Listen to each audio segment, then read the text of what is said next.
नमस्कार, मैं अंजलि मिश्रा। स्वागत है आप सभी का हमारे चैनल में। सुप्रीम कोर्ट से ममता बनर्जी को बड़ा झटका लगा है। टीएमसी के 6 कार्यकर्ताओं की जमानत रद्द कर दी गई है। सुप्रीम कोर्ट ने इस दौरान फटकार भी लगाई, कहा लोकतंत्र की जड़ों पर यह गंभीर हमला था।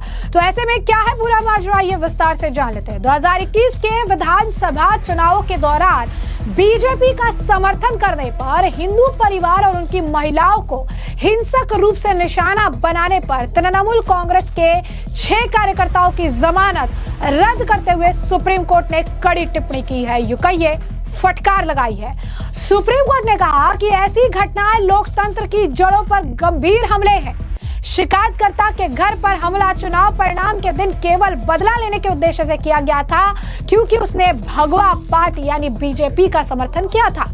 शेख जमीर हुसैन, शेख नूरई, शेख अशरफ, शेख करीबुल और जयंत डोन को जमानत देने से कोलकाता हाई कोर्ट के आदेश को पलटते हुए जस्टिस विक्रमनाथ और जस्टिस संदीप मेहता की पीठ ने कहा, ये एक गंभीर परिस्थिति है जो हमें आश्वस्त करती है कि यहाँ प्रतिवादी सहित आरोपी व्यक्ति विपरीत राजनीतिक दल के सदस्यों को आतंकित करने की कोशिश कर रहे थे, जिसका आरोपी प्रतिवादी समर्थन कर रहे थे। साथ ही कोर्ट ने यह कहा कि बताए गए तथ्यों को ध्यान में रखते हुए हमें लगता है कि वर्तमान मामला ऐसा है जिसमें आरोपी के खिलाफ आरोप इतने गंभीर है कि वे अदालत की अंतरात्मा को झकझोर देते हैं। घटना को जिस निंदनीय तरीके से अंजाम दिया गया वो आरोपियों के प्रतिशोधी रवैये और विरोधी पक्ष के समर्थकों को किसी भी तरह से अपने अधीन करने के उनके घोषित उद्देश्य को दर्शाता है।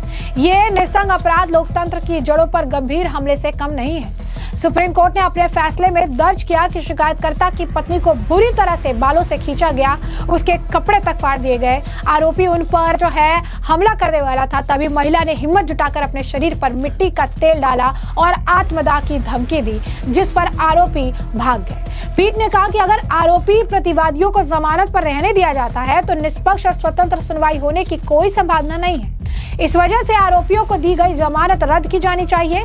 पीठ ने ट्रायल कोर्ट को मुकदमे में तेजी लाने और 6 महीने के भीतर इसे समाप्त करने के लिए कहा है। सुप्रीम कोर्ट ने पश्चिम बंगाल के गृह सचिव और पुलिस महानिदेशक को यह सुनिश्चित करने का निर्देश दिया है कि शिकायतकर्ता और अन्य सभी महत्वपूर्ण गवाहों को उचित सुरक्षा प्रदान की जाए, ताकि वे बिना किसी डर या आशंका के ट्रायल में स्वतंत्र रूप से पेश हो सके और गवाही दे सके।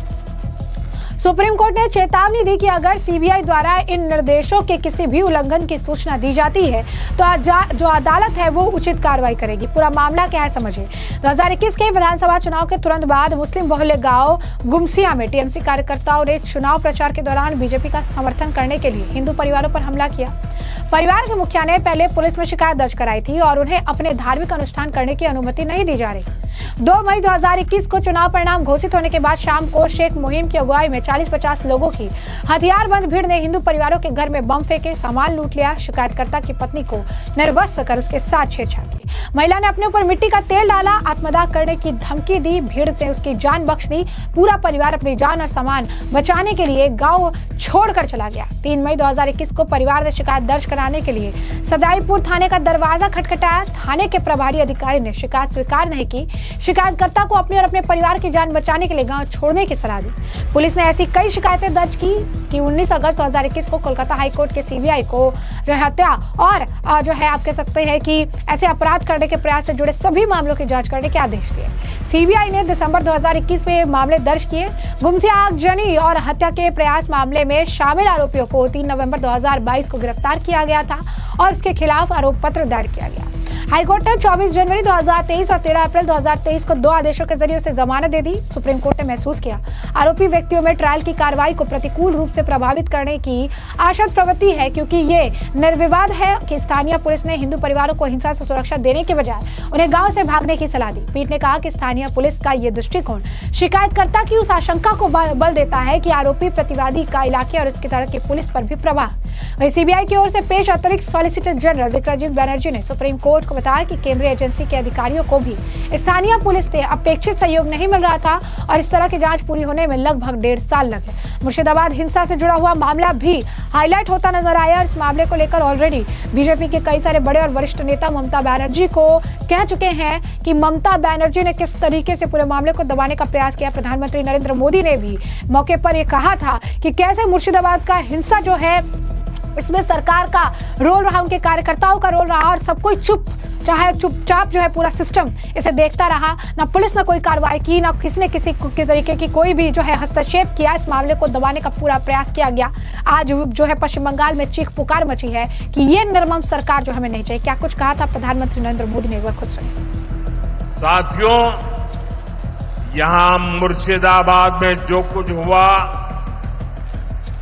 मालदा में जो कुछ हुआ, वो यहां की सरकार की निर्ममता का उदाहरण है। दंगों में गरीब माताओं बहनों की जीवन भर की पूंजी राख कर दी गई। तुष्टीकरण के नाम पर गुंडागिर्दी को खुली छूट दे दी गई।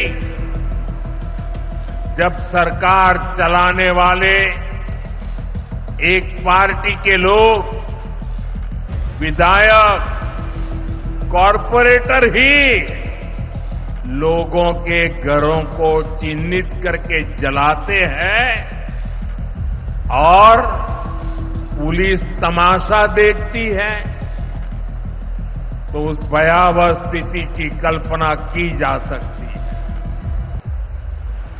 मैं बंगाल की भद्र जनता से पूछता हूं, क्या सरकारें ऐसे चलती हैं?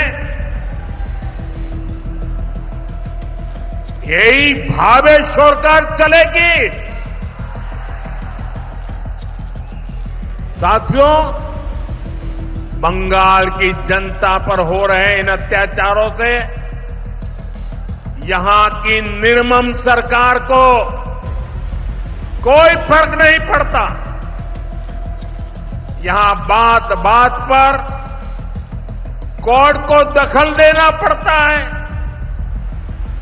बिना कोर्ट के बीच में आए कोई भी मामला सुलझता ही नहीं है। बंगाल की जनता को अब टीएमसी सरकार के सिस्टम पर भरोसा नहीं है।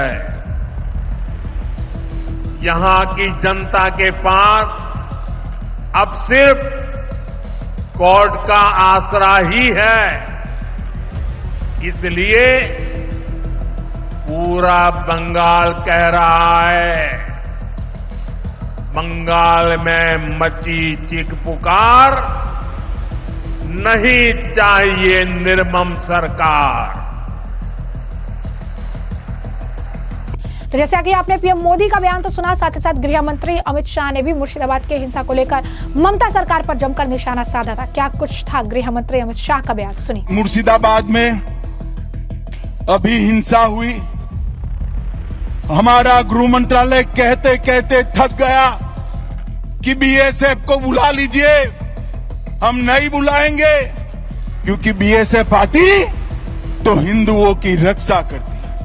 फिर हमारे कार्यकर्ता हाई कोर्ट गए, हाई कोर्ट के ऑर्डर पर बीएसएफ आई और हिंदुओं को बचाने का काम किया।